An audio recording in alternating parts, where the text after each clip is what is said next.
Very lucky in my life. Elizabeth Taylor's celebrity friends remember the Queen of Hollywood, and I'll talk to some of the people who really did know her best. My life has been like a yo-yo. I have been up and down so many times. Her 60-year career, 2 Oscars, the first for her role as a party girl in Butterfield 8. This is one call I want to take personally, and immediately. And her extraordinary life off-screen. Who else could make worldwide headlines with an affair on the set of the movie Cleopatra? But I will never be free of you. Remembering Elizabeth Taylor. This is a special edition of Piers Morgan Tonight.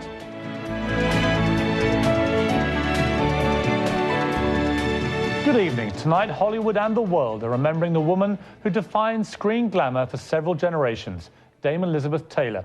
For the next hour, I'll talk to her friends and family, the people who knew the private Elizabeth, the woman behind the legend. We begin with Carole Bayer Sager, the Oscar-winning songwriter of classics like That's What Friends Are For. She was a close friend of Elizabeth's for many years, and she was at her bedside when she sadly passed away today. Carole, what were your feelings today when Dame Elizabeth finally died? She'd been ill for a long time. It must have been, I guess, a bittersweet moment, a relief that she was no longer in pain.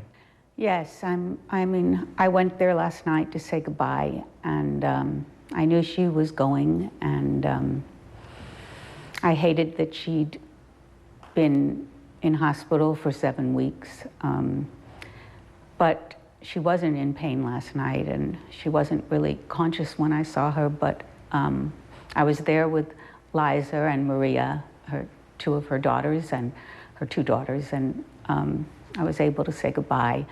And what I want to say, Pierce, is that she was an extraordinary friend, and not just for the good times. Elizabeth showed up.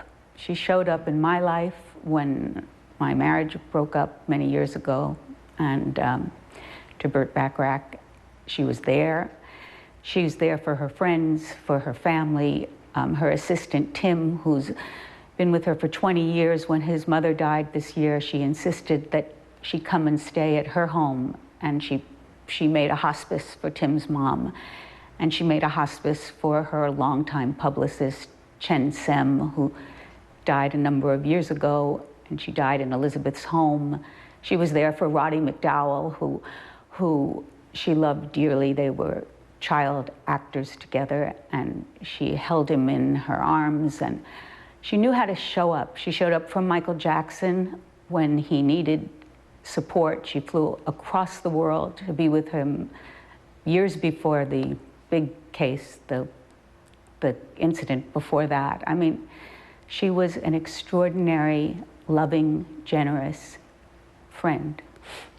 Carole, how was she towards the end of her life, do you think? I got a sense of a frustration about getting old and being so frail and ill all the time. I don't think it was about getting old. I don't think Elizabeth feared getting old. I think it was not being fully vital. She was in a wheelchair for the last few years of her life, and then this year she fractured both of her knees and literally had to be carried out of the wheelchair and out of the hospital bed. So her life, she couldn't do the things, I mean, she did. She was so brave. That's another thing I want to say. She was so brave because most of her life she endured chronic back pain, and she brought all this light and love and generosity to this world in spite of the fact that often she was in pain. And I think the last few years this is just my feeling, didn't bring her as much joy because her body was failing, and she wasn't, her spirit wasn't, but her body was, and it had lived a lot and suffered a lot. Carole, what do you think would be the way that she would like to be remembered? What was most important to Elizabeth, do you think? Most important to Elizabeth were her family, her friends, her care about AIDS research, standing up before anyone that we knew of in Hollywood stood up after her friend Rock Hudson died a terrible death from AIDS. She came out and supported AMFAR and later her own foundation. She came to the studio with me when Burt Bacharach and I were putting Stevie Wonder on That's What Friends Are For with Gladys Knight, and it's because she was there that I realized, you know, we should give the money to Elizabeth for Amphar. And I think she'd want to be known as an actress who cared very, very deeply about her friends and this world. Carole, it's a remarkably personal tribute to Elizabeth Taylor. Thank you very much indeed. You're very welcome, Piers. Joan Collins joins me now. And Joan, you have an interesting history with Elizabeth Taylor because, of course, she got this great role, Cleopatra, and you were in the running for that role. Yes, Piers, I was. I was under contract to 20th Century Fox when they decided to make Cleopatra. And I did several tests with several actors who, well, to say that they were wooden would be unkind to trees. They didn't bring out the big guns for my tests. Anyway, it got to the point where they were building the sets and it became very, very expensive. And they decided that they didn't want little old me because I wasn't a big enough star. So they would go for, you know, the top female of the time, female actress of the time, and that was Elizabeth. And they went to her and they offered her $1 million. No, they didn't offer her $1 million. She said she would do it for $1 million. And she was the first $1 million actress. This was, I think, 1962. So she did it, and I didn't get the part. But about a year later, I'm lying in bed, and my agent, Jay Cantor, calls me and said, "Stand by to get on the next plane to London." I said, "Why? What's happened?" He said, "Elizabeth is very, very sick. They think she's going to die. She's in the hospital in London, and they want you to take over as Cleopatra." I said, I can't do that. She's a friend of mine. I would feel absolutely dreadful to do that if she's going to die, that I'm going to go over and take over as Cleopatra. He said, "Listen, this is showbiz, kid. You wait by the phone. Do not move." Well, of course, there's not cell phones in those days, so I sat by the phone all day, biting my nails and hoping that she would get better. And of course, she did get better, as we all know. And I didn't get Cleopatra, but she got Richard Burton, which is another story. I mean, she was a quite remarkable star, wasn't she, Joan? I mean, you've been a star at the length of the time that she was, but there was something special about Liz Taylor, wasn't there? Well, I remember when I first saw her, everybody wanted to look like, well, not when I first saw her. When she did A Date with Judy, when she was about 15, everybody, all my friends, all of us at school, we all wanted to look like her. We all wanted to have the big eyebrows, and we all wanted to have the black hair and the beauty mark. And she was phenomenal, and I kept a scrapbook on her, which is why it was so fascinating for me a few years later in Hollywood to actually meet her at in MGM in the makeup room. And she was so sweet because she was showing pictures of her children to everybody, and she was very bawdy. You know, I think that's something that a lot of people didn't know about her. She liked a salty turn of phrase, but then us English actresses always do that. And apart from great acting, you also shared, of course, a penchant for men and husbands, Joan. I hope you don't mind me saying that. I mean, you have 13 between you.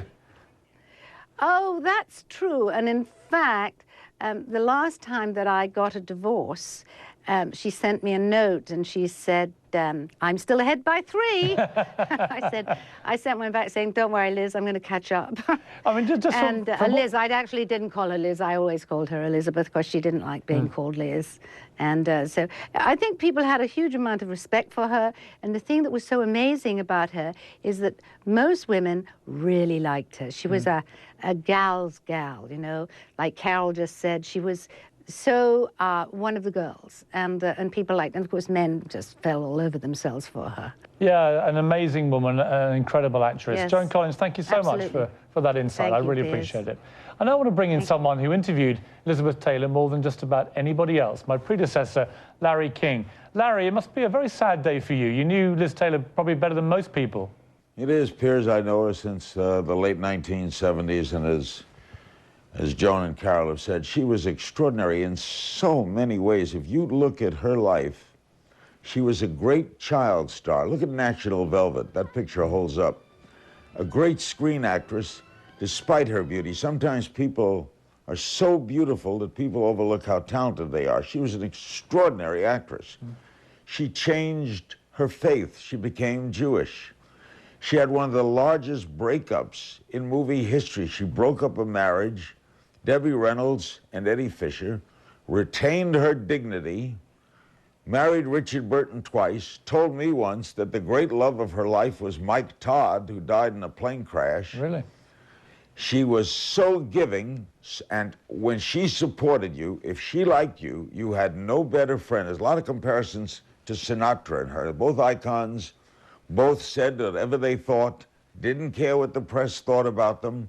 When they stood up for you, they stood up for you. Michael Jackson, she was in the front row.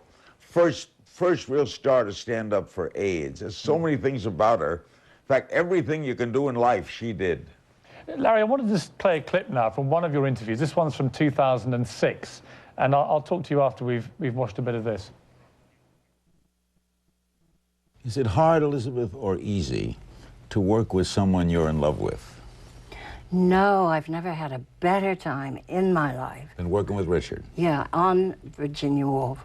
Even though you're fighting tooth and nail through Well, it. we got it all out on the set, and we'd go home, have dinner with the children, play word games with them, and learn our lines after dinner and go to sleep.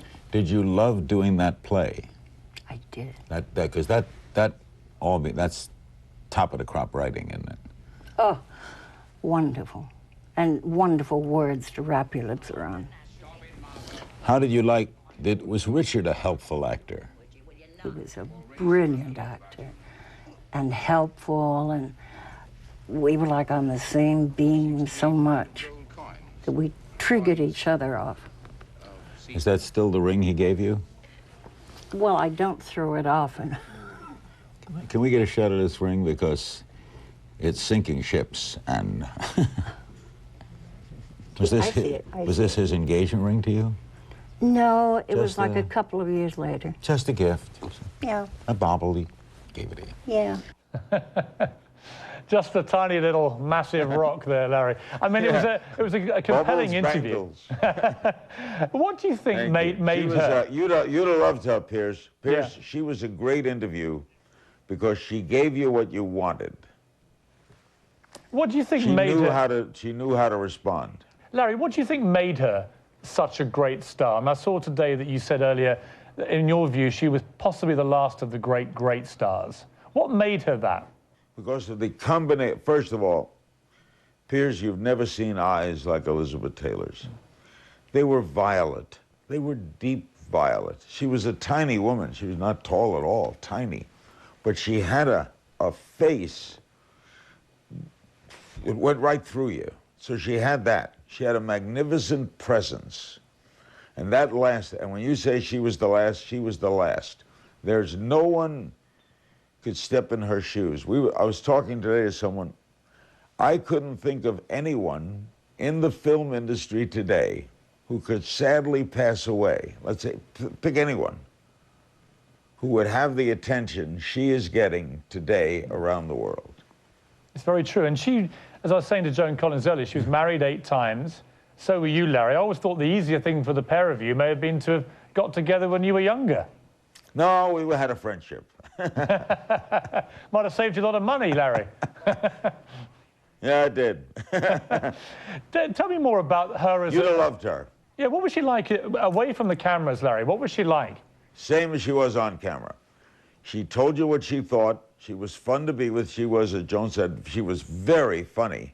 She had a great sense of humor, a great sense of herself and what she wanted. You know, when the AIDS thing burst on the scene, she was the first. She got all these movie stars to join with her. She urged the president to pay more attention to it. She was in it, you know, before Rock Hudson acquired it. She was into AIDS in the early 80s when we first became aware of the term. And when she fought for something, she fought for it vigorously. She gave it with all she had. She was so, you know a word that fits her? Passion. Mm. She was passionate about everything. She just soaked it up. She soaked up the room. She changed the room when she walked in it. We'll never see her likes again. Never. I think the world's going to miss Elizabeth Taylor, isn't it, Larry? They sure are. And even though we didn't see much of her the last couple of years, she was very ill. We'll never have anyone, I think of it, we know Elizabeth Taylor. She's died at 79. We knew her for 65 years. Amazing. An amazing life. Larry King, thank you very much indeed. Thank you, Piers.